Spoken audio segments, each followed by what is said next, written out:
एक सहाबी नबी करीम सल्लल्लाहु अलैहि वसल्लम के पास आए और कहने लगे, मेरे लिए एक औरत का रिश्ता आया है जिसकी 4 खुसूसियात हैं। दौलत भी है, अहद भी है, ख़ानदान भी ऊंचा और खूबसूरत भी है। नबी करीम सल्लल्लाहु अलैहि वसल्लम ने कहा कि हाँ कर दो।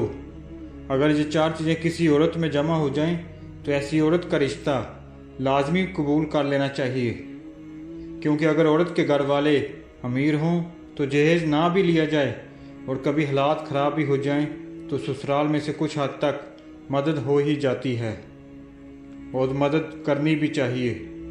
ख़ानदानों को आपस में जोड़कर रखना चाहिए।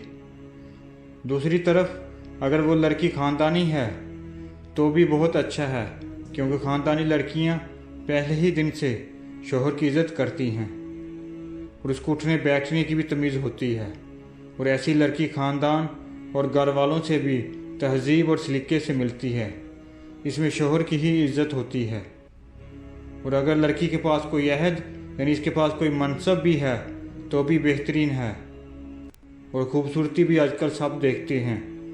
अगर कोई ऐसी लड़की मिल जाए तो फ़ौरन निकाह कर लो।